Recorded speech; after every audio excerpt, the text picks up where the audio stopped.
അസ്സലാമു അലൈക്കും വറഹ്മത്തുള്ളാഹി. ഞാനൊരു കഥ പറയാം. മുത്തുനബി സല്ലല്ലാഹു അലൈഹി വസല്ലമ തങ്ങൾ മദീന പള്ളിയിൽ ഇങ്ങനെ ഇരിക്കുകയായിരുന്നു. അപ്പോൾ ഒരു ദൂതൻ ഓടി വന്നു മുത്തുനബിയോട് പറഞ്ഞു, മുത്തുനബിയെ, എന്നെ അൽക്കം റളിയല്ലാഹു അൻഹു അദ്ദേഹത്തിൻ്റെ പ്രിയ പത്നി പറഞ്ഞയച്ചതാണ്. അപ്പോൾ റസൂൽ ചോദിച്ചു, എന്താണ്? അപ്പോൾ മുത്തുനബിയോട് പറഞ്ഞു, അൽക്കമിന് തീരെ സുഖമില്ല, അത്യാസന്ന നിലയിലാണ്. അത് പറയാൻ വേണ്ടി അൽക്കമിൻ്റെ ഭാര്യ എന്നെ പറഞ്ഞയച്ചതാണ് നബിയെ എന്ന് പറഞ്ഞയച്ചപ്പോൾ റസൂലുള്ളാഹി സ്വല്ലല്ലാഹു അലൈഹി വസല്ലമ തങ്ങൾ ബിലാൽ റളിയല്ലാഹു അൻഹു, അമ്മാർ റളിയല്ലാഹു അൻഹു, സുഹൈബ് റളിയല്ലാഹു അൻഹു ഇവരെ വിളിച്ചിട്ട് പറഞ്ഞു, ഇങ്ങോട്ട് വരുമോ, നിങ്ങൾ അൽക്കമിൻ്റെ വീട്ടിലേക്കൊന്ന് പോകണം. അൽക്കമ അത്യാസന്ന നിലയിലാണെന്നാണ് പറയുന്നത്. അതുകൊണ്ട് നിങ്ങൾ അവിടെ പോയിട്ട് അൽക്കമിന് ഷഹാദത്ത് കലിമ ചൊല്ലിക്കൊടുക്കൂ എന്ന് മുത്തുനബി സല്ലല്ലാഹു അലൈഹി വസല്ലമ തങ്ങൾ ഈ സ്വഹാബത്തിനെ വിളിച്ച് പറയാം. അപ്പോൾ റസൂലുള്ളാഹി സ്വല്ലല്ലാഹു അലൈഹി വസല്ലമ തങ്ങൾ പറഞ്ഞപ്പോൾ അവർ അൽക്കമിൻ റളിയല്ലാഹു അൻഹുവിൻ്റെ വീട്ടിലേക്ക് പോയി. അങ്ങനെ അവിടെ ചെന്നപ്പോൾ സലാം പറഞ്ഞു. ബിലാൽ റളിയല്ലാഹു അൻഹു അൽക്കമിന് സലാം പറഞ്ഞു, സലാം മടക്കി. അപ്പോൾ റസൂൽ മുത്തുനബി പറഞ്ഞാന്ന് പറഞ്ഞപ്പോൾ അൽക്കമിൻ്റെ മുഖം പ്രകാശപൂരിതമായി. സന്തോഷം, കാരണം മുത്തുനബി പറഞ്ഞയച്ചതല്ലേ. അപ്പോൾ ബിലാൽ റളിയല്ലാഹു അൻഹുവിന് കാര്യം മനസ്സിലായി കിടപ്പ് കണ്ടപ്പോൾ തന്നെ. ഈ അൽക്കം റളിയല്ലാഹു അൻഹു, അൽക്കം എന്ന് പറഞ്ഞ ആൾ, അദ്ദേഹത്തെക്കുറിച്ച് പറയുകയാണെങ്കിൽ അദ്ദേഹം ചെറുപ്പക്കാരനാണ്, വളരെ ചെറുപ്പക്കാരനാണ്. മാത്രമല്ല ഫുൾ ഇബാദത്തിലായിട്ടാണ്. റസൂലുള്ളാഹിൻ്റെ സന്തത സഹചാരിയാണ്, മുത്തുനബിൻ്റെ കൂടെ എപ്പോഴും ഉണ്ടാകുന്ന ആളാണ്. ഇബാദത്ത് കൊണ്ട് വളരെ ധന്യമായ ജീവിതമാണ് അദ്ദേഹത്തിൻ്റെ. രാത്രിയിൽ, കൊടും തണുപ്പുള്ള രാത്രികളിൽ പോലും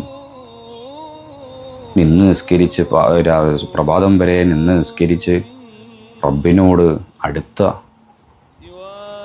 നല്ലൊരു മനുഷ്യനാണ്. ഫർള് നോമ്പുകൾക്ക് പുറമെ സുന്നത്ത് നോമ്പുകളും അതുപോലെ ഒരുപാട് സ്വതക്കകളും ജനങ്ങൾക്ക് നന്മകളും ചെയ്യുന്ന നല്ല സ്വഭാവത്തിൻ്റെ ഉടമയാണ് അൽക്കം റളിയല്ലാഹു അൻഹു. ആ അൽക്കം റളിയല്ലാഹു അൻഹു ആണ് സുഖമില്ലാതെ കിടന്ന് അവിടെ കിടക്കുന്നത്. ബിലാൽ റളിയല്ലാഹു അൻഹുവിന് കാര്യം മനസ്സിലായി, ഇത് അത്യാസന്ന നിലയിലാണ്. ഈ ലോകം വിട്ടിട്ട് അൽക്കം പോകാൻ നിൽക്കുകയാണ് എന്ന് ബിലാൽ റളിയല്ലാഹു അൻഹുവിന് മനസ്സിലായപ്പോൾ ബിലാൽ റളിയല്ലാഹു അൻഹു, മുത്തുനബി പറഞ്ഞതല്ലേ, അതുകൊണ്ട് ഷഹാദത്ത് കലിമ ചൊല്ലിക്കൊടുത്തു, ലാ ഇലാഹ ഇല്ലല്ലാഹ്. പക്ഷേ അത് അൽക്കം അങ്ങോട്ട് ചൊല്ലുന്നില്ല. അൽക്കമിൻ്റെ നാവ് ഉച്ചരിക്കാൻ കഴിയുന്നില്ല, തൊണ്ടയിൽ നിന്ന് പുറത്തേക്ക് ഇങ്ങോട്ട് വരുന്നില്ല. ഇത് ഭയങ്കര വിഷമായി. വീണ്ടും വീണ്ടും ആവർത്തിച്ച് നോക്കി. ബിലാൽ റളിയല്ലാഹു അൻഹു സങ്കടമായപ്പോൾ ഇത് കണ്ടു നിൽക്കാൻ കഴിയുന്നില്ല, കാരണം തൻ്റെ കൂട്ടുകാരനാണ്.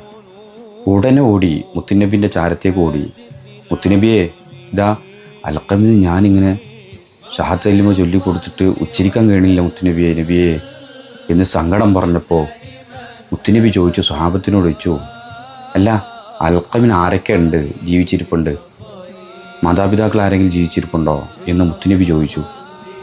അപ്പം പറഞ്ഞു, സ്വഹാബത്ത് പറഞ്ഞു, അൽക്കമിന് ഉമ്മ ജീവിച്ചിരിപ്പുണ്ട് നബിയെ. അപ്പോൾ റസൂലുള്ളാഹി സ്വല്ലല്ലാഹു അലൈഹി വസല്ലം തങ്ങൾ സ്വഹാബത്തിനോട് പറഞ്ഞു, എങ്കിൽ ആ ഉമ്മാൻ്റെ അടുത്തേക്ക് പോരും, ചെന്ന് പറയാം, ഞാൻ വിളിക്കുന്നുണ്ട് എന്ന് പറയാം. വരാൻ പ്രയാസമാകണമെങ്കിൽ ഞാൻ അങ്ങോട്ട് വരാം എന്ന് നിങ്ങൾ പോയി പറയൂ എന്ന് മുത്തുനബി സല്ലല്ലാഹു അലൈഹി വസല്ലം തങ്ങൾ സ്വഹാബത്തിനെ അങ്ങോട്ട് പറഞ്ഞയച്ചു. അങ്ങനെ മുത്തുനബി പറഞ്ഞയച്ച അനുചരൻ ആ ഉമ്മയുടെ ചാരത്തെത്തി. ഉമ്മയോട് പറഞ്ഞു, മുത്തുനബി ഇങ്ങനെ പറഞ്ഞിട്ടുണ്ട്, നിങ്ങളുടെ അടുത്തേക്ക് ചെല്ലാൻ മുത്തുനബി വിളിക്കുന്നുണ്ട്, മുത്തുനബി നിങ്ങൾക്ക് പ്രയാസമാണെങ്കിൽ മുത്തുനബി ഇങ്ങോട്ട് വരാമെന്ന് പറഞ്ഞിട്ടുണ്ട് എന്ന് പറഞ്ഞപ്പോൾ ആ ഉമ്മ പറഞ്ഞു, മുത്തുനബി ഇങ്ങോട്ട് വരേ, നഊദു ബില്ലാഹ്, മുത്തുനബിനെ നടത്തിച്ച് ഇങ്ങോട്ട് വരുത്തിക്കേ പാടില്ല. എൻ്റെ ശരീരവും എൻ്റെ സർവ്വതും ഞാൻ മുത്തുനബിക്ക് സമർപ്പിച്ചിരിക്കുന്നു, അതുകൊണ്ട് ഞാൻ അങ്ങോട്ട് വരാം എന്ന് പറഞ്ഞ് ആ ഉമ്മ വടിയും കുത്തിപ്പിടിച്ച് മുമ്പിൽ നടന്നു. റസൂലുള്ള പറഞ്ഞയച്ച അനുചരൻ ബാക്കിലും നടന്ന് അങ്ങനെ മുത്തുനബിൻ്റെ ചാരത്തെത്തി. മുത്തുനബിയോട് ചോദിച്ചു, നബിയെ, നിങ്ങൾ എന്തിനാണ് എന്നെ വിളിപ്പിച്ചത് നബിയെ? ആ മുത്തുനബി ചോദിച്ചു, ഞാൻ നിങ്ങളെ മകൻ്റെ അവസ്ഥ അറിയാൻ വേണ്ടി വിളിപ്പിച്ചതാണ്. എന്നോട് സത്യം മാത്രമേ പറയാവൂ, എന്താ നിങ്ങളുടെ മകൻ്റെ അവസ്ഥ? അപ്പോൾ മുത്തുനബിയോട് ആ ഉമ്മാമ പറഞ്ഞു, എൻ്റെ മകൻ, ഞാൻ നിങ്ങളോട് സത്യം മാത്രമേ പറയണു നബിയെ, എൻ്റെ മകൻ ധാരാളം ഇബാദത്തുകൾ ചെയ്യുന്ന, നിസ്കരിക്കുന്ന, നോമ്പനുഷ്ഠിക്കുന്ന, സ്വതക്കകൾ ചെയ്യുന്ന, നല്ല നല്ല കാര്യങ്ങളിൽ നന്മകളിൽ ഏർപ്പെടുന്ന നല്ലൊരു വ്യക്തിയായിരുന്നു നബിയെ. അപ്പോൾ മുത്തുനബി ചോദിച്ചു, എന്താ മകനെക്കുറിച്ചുള്ള നിങ്ങളുടെ അഭിപ്രായം? അപ്പോൾ റസൂലുള്ളാഹിനോട് പറഞ്ഞു, നബിയെ, എനിക്ക് അവനോട് വെറുപ്പാണ്. വെറുപ്പാ? എന്തിന്? അപ്പോൾ റസൂലുള്ളാഹിനോട് പറഞ്ഞു, നബിയെ, അവൻ എന്നേക്കാൾ കൂടുതൽ ഭാര്യയ്ക്ക് പരിഗണന നൽകുന്നുണ്ട്. ആ ഒരു കാരണം കൊണ്ട് തന്നെ എനിക്ക് അവനോട് വെറുപ്പാണ്. മുത്തുനബിക്ക് കാര്യം മനസ്സിലായി. മുത്തുനബിൻ്റെ മുഖം ചുവന്നു തൊടുത്തു. റസൂലുള്ളാഹി സ്വല്ലല്ലാഹു അലൈഹി വസല്ലം തങ്ങൾ ഉടനെ ബിലാൽ റളിയല്ലാഹു അൻഹു വിളിച്ചിട്ട് പറഞ്ഞു, നിങ്ങൾ ഒരു വിറക് കൊണ്ടുവരൂ, നമുക്ക് അർക്കമിന് അതിലിട്ടിട്ട് കത്തിക്കാമെന്ന് പറഞ്ഞു. അപ്പോൾ ഉമ്മ ചോദിച്ചു, എന്തിനാണ് നബിയെ? അപ്പോൾ റസൂലുള്ളാഹി പറഞ്ഞു, ഇവിടുത്തെ തീനേക്കാൾ എത്രയോ 10 മടങ്ങാണ് കാഠിന്യമാണ് നരകത്തിലെ തീ. മാത്രമല്ല അവിടെ ശാശ്വതമാണ്. ഇവിടെ നിമിഷനേരല്ലേ, അവിടെ നമുക്ക് അർക്കമിനെ കത്തിക്കുക. കാരണം അർക്കമിന് ഷഹാദത്ത് കലിമ ചൊല്ലാൻ കിട്ടുന്നില്ല. അപ്പോൾ ഉടനെ പറഞ്ഞു ഉമ്മ. ആ ഉമ്മാൻ്റെ മനസ്സ് നൊന്തു. ഉമ്മമാരങ്ങനെയാണല്ലോ, പെട്ടെന്ന് മക്കൾക്ക് എന്തെങ്കിലും പറ്റുമ്പോൾ മനസ്സ് നോക്കുമല്ലോ. സ്വന്തം ഉമ്മാൻ്റെ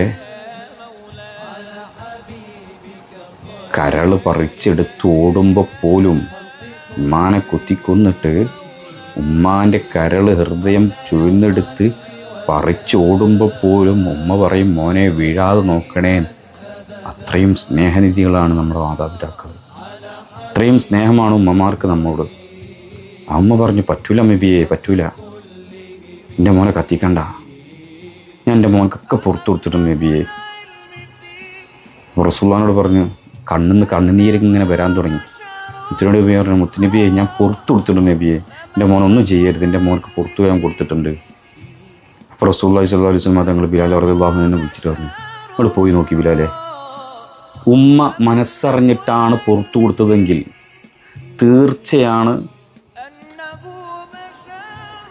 നമ്മൾ അൽഖമിന് റളിയല്ലാഹു അൻഹു ഷഹാദത്ത് കലിമ ഉറക്കാൻ ചൊല്ലാൻ കഴിയും.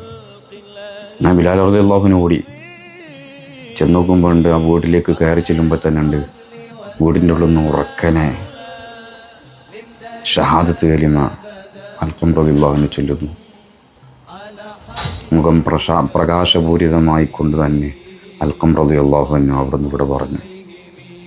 ഉടനെ ബിലാൽ റളിയല്ലാഹു അൻഹു റസൂലുള്ളാഹിനെ നബിയെ അറിയിച്ചു, നബിയെ, അൽഖം പോയിട്ടുണ്ട്, ലോകത്ത് ഇവിടെ പറഞ്ഞിട്ടുണ്ട്. അന്ന് റസൂലുള്ളാഹി സ്വല്ലല്ലാഹു അലൈഹി വസല്ലം തങ്ങൾ അവിടെ ചെന്നു, വേണ്ട നിർദ്ദേശങ്ങളൊക്കെ കൊടുത്തു, മയ്യത്ത് കുളിപ്പിച്ചു, കഫൻ ചെയ്തു, അങ്ങനെ മറമാടം നിസ്കരിച്ചു, മറമാടം പള്ളിയിലേക്ക് എടുത്തു, മറമാടാൻ വേണ്ടി ഖബറിൽ സാരിലേക്ക് എത്തി. അങ്ങനെ റസൂലുള്ളാഹി സ്വല്ലല്ലാഹു അലൈഹി വസല്ലം തങ്ങൾ മറമാടിയ ഇപ്പം ഖബറിൻ്റെ ചാരത്ത് കൂടി എല്ലാവരോടും റസൂലുള്ളാഹി സ്വല്ലല്ലാഹു അങ്ങനെ അവിടെ ഒരുമിച്ച് കൂടിയ സ്വഹാബത്തിനോട് മുത്തുനബി പറഞ്ഞു, സ്വഹാബ, ആരെങ്കിലും മാതാവിനേക്കാൾ അവൻ്റെ ഭാര്യയ്ക്കാണ് സ്ഥാനം നൽകുന്നതെങ്കിൽ, പരിഗണന നൽകുന്നതെങ്കിൽ, അള്ളാഹുവിൻ്റെയും ജനങ്ങളുടെയും മലക്കുകളുടെയും ശാപം അവനിക്കായിരിക്കും. അത്തരക്കാർ റബ്ബിനോട് തൗബ ചെയ്ത് മാതാവിനോട് പൊരുത്തം തേടാതെ അവരുടെ ഒരു അമലും നിസ്കാരവും ഖിറാത്തുകളും ഒരു ഇബാദത്തും ഒരു അമലുകളും അല്ലാഹു സ്വീകരിക്കുകയില്ല. കാരണം മാതാവിൻ്റെ തൃപ്തിയിലാണ് അള്ളാഹുവിൻ്റെ തൃപ്തി കിടക്കുന്നത്. മാതാവിൻ്റെ കോപത്തിലാണ് അള്ളാഹിൻ്റെ കോപമുള്ളത് എന്ന് മുത്തുനബി നമ്മളെ പഠിപ്പിക്കുകയാണ്. അതുകൊണ്ട് നമ്മുടെ ഉമ്മമാരെ നല്ലോണം നമ്മൾ സ്നേഹിക്കുക. അവരെ നമ്മൾ നല്ലോണം ആദരിക്കുക. അവരുടെ തൃപ്തി നമ്മൾ പിടിച്ചു പറ്റാൻ നോക്കുക. അല്ലാഹു സുബ്ഹാനഹു വ തആല നമ്മുടെ മാതാപിതാക്കൾക്ക് അല്ലാഹു ദീർഘായുസ്സും ആഫിയത്തും ആരോഗ്യ ഹിമ്മത്തും അല്ലാഹു ഏറ്റി കൊടുക്കട്ടെ. മരണപ്പെട്ടു പോയവരുടെ ഖബർ ജീവിതം അല്ലാഹു സന്തോഷത്തിലാക്കി കൊടുക്കുമാറാവട്ടെ. ചിലവരുണ്ട് മാതാപിതാക്കളെ വല്ലാതെ വിഷമിപ്പിക്കുന്നവർ. ഇന്നലെ നമ്മൾ കണ്ടു, വാർത്തകളിൽ നമ്മൾ വായിച്ചു, സ്വന്തം ഉമ്മയെ, ക്യാൻസർ രോഗിയായ ഉമ്മയെ വെട്ടിക്കൊലപ്പെടുത്തിയ കഥകൾ നമ്മൾ കണ്ടു. അങ്ങനെ ഒരുപാട് കഥകൾ നമ്മളിങ്ങനെ കേട്ടുകൊണ്ടിരിക്കുകയാണ്. ഉമ്മാനെ വിളിക്കാത്ത മക്കളും, സ്വന്തം ജനിപ്പിച്ച ഉമ്മയെ, ജന്മം നൽകിയ ഉമ്മയെ വിളിക്കൂല എന്ന വാശിയിൽ നിൽക്കുന്ന മക്കൾ, ഉമ്മയോട് സംസാരിക്കൂല, കയർത്ത് സംസാരിക്കുക. ഇതൊക്കെ ചെയ്യുന്നത് നമ്മുടെ ആഖിബത്ത് വരെ മോശമാകാൻ കാരണമായി തീരും. അതുകൊണ്ട് ഉമ്മമാരെ നല്ലോണം സ്നേഹിക്കുക, അവരെ ഒന്ന് വിളിക്കുക, ക്ഷേമം അന്വേഷിക്കുക, അവർക്ക് വേണ്ടതൊക്കെ നമ്മൾ ചെയ്തു കൊടുക്കുക. സ്നേഹം കൊടുത്താൽ മതി, അവരോട് നല്ല നിലക്ക് സംസാരിച്ചാൽ മതി, അവർക്കത് തന്നെ വളരെ ധാരാളമാണ്. അതുകൊണ്ട് നമ്മൾ ഉമ്മമാരെ, മാതാപിതാക്കളെ എപ്പോഴും വിളിക്കുക, ദിവസം ഒരു ഓളെങ്കിലും വിളിച്ച് അവരെ ക്ഷേമം അന്വേഷിക്കുക. അല്ലാഹു സുബ്ഹാനഹു വ തആല അവരുടെ പൊരുത്തവും കിട്ടിയവരുടെ കൂട്ടത്തിൽ നമ്മൾ ഉൾപ്പെടുത്തി തരുമാറാവട്ടെ. ആമീൻ. ഇൻഷാ അല്ലാഹ് ഇതുപോലെ നല്ല കഥകൾ കിട്ടണം കേൾക്കാൻ ആഗ്രഹിക്കുന്നവർ ഇൻഷാ അല്ലാഹ് സബ്സ്ക്രൈബ് ചെയ്യുക. ഇൻഷാ അല്ലാഹ് നിങ്ങളുടെ വിലയേറിയ അഭിപ്രായങ്ങൾ അതിൽ രേഖപ്പെടുത്തുക. മറ്റുള്ളവരിലേക്ക് നന്മ ഉദ്ദേശിച്ചുകൊണ്ട് തന്നെ മറ്റുള്ളവരിലേക്ക് എത്തിച്ചു കൊടുക്കുക. അല്ലാഹു സുബ്ഹാനഹു വ തആല ഇരുലോകത്ത് നമ്മളെല്ലാവരും വിജയിപ്പിക്കുമാറാവട്ടെ. ആമീൻ. അസ്സലാമു അലൈക്കും.